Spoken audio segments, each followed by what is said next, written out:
Jadi Kanjeng Nabi dawuh innama bu'istu bil hanifiyah as-samahah. Jadi saya itu diutus dengan agama yang hanifiyah, yang sesuai dengan kecenderungan ati. Cara wong nglakoni ngono nyaman, ngono. Wis carane gak kok ada protes, iki kok ngene ngono kuwi. Jadi hanifiyah, as-samahah yang murah. Sehingga kalau putusan hukum kita itu terlalu memberatkan. Lek ngene kafir, lek ngene musyrik, lek ngene bid'ah. Nah, ini kan loh, nyapa to wong ngene kok bid'ah? Nyapa to ngene kok musyrik? Nah, ini kan tidak hanifiyah itulah.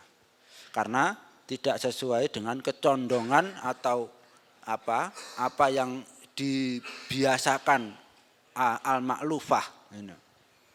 Nah, inilah rahasia kesuksesan para wali songo. Kita tahu bahwa Islam masuk di Jawa ini sebetulnya sudah lama. Paling tidak bukti yang paling tidak bisa dibantahkan itu adalah makam Fatimah binti Maimun yang ada di Leran Gresik. Itu tertulis 400 Hijriah. 400 Hijriah.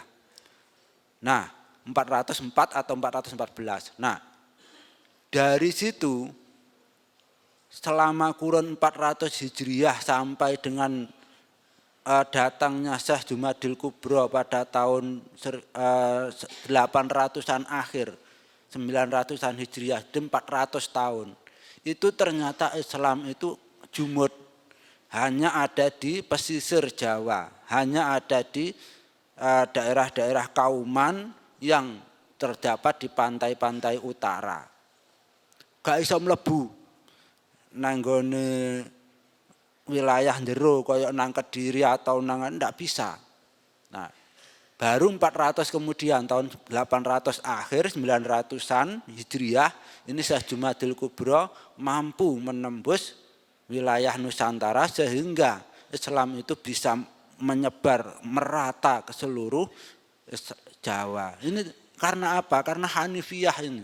Jadi mengikuti al-ma'lufah fi qulubihim. Wong Jawa iki kulinane piye? Ngono.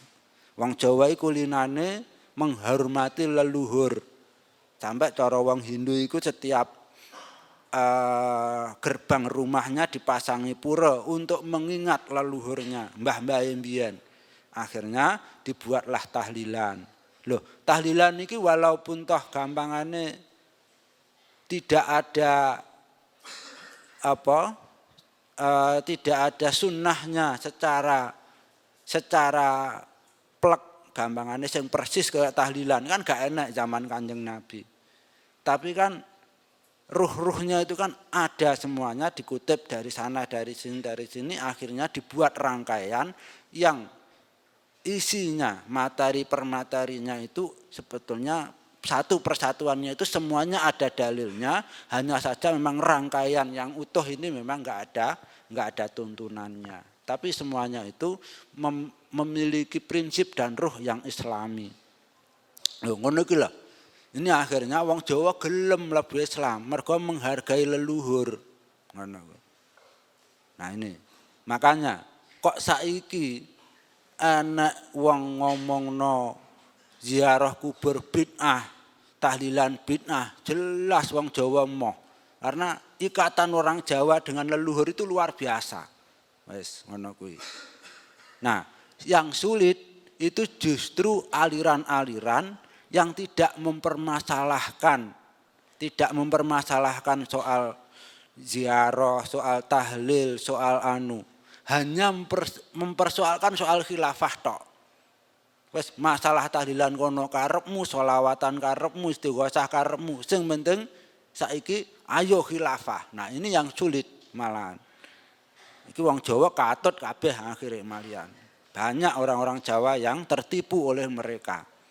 Nah, ketika yang menjadi musuh kita itu orang Wahabi sing ziarah haram, tahlilan haram, gampang. Wong Jawa wis ora usah diomongne wis langsung lah wong kene kulino nang kuburan kok dilokno haram wis berarti gak bener iki ngono kuwi. Nah ini. Jadi ini. Tapi ketika mereka itu hanya ngomongno khilafah tok, enggak ngutik-ngutik masalah ziarah, enggak ngutik-ngutik masalah istighotsah. Ini berat. Nah, karena apa? Karena khilafah ini masalah furu'iyah, masalah perbedaan pendapat dalam fikih.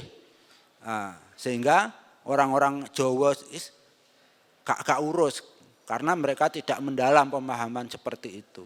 Akhirnya masuklah pemahaman-pemahaman tentang khilafah ini dan kita itu sulit membendungnya karena mereka sudah mewabah di mana-mana. Nah inilah, maka tantangannya awake dhewe zaman saiki itu adalah itu. Jadi kita juga harus mempunyai fikih yang peduli pada lingkungan.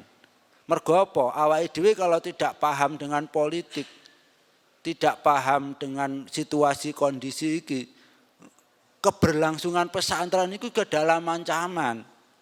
Ono. Kalau sampai mereka yang berkuasa, pondok pesantren hancur. Kita akan dihancurkan pertama kali karena mereka menganggap kita ini adalah duri yang harus dihancurkan pertama kali.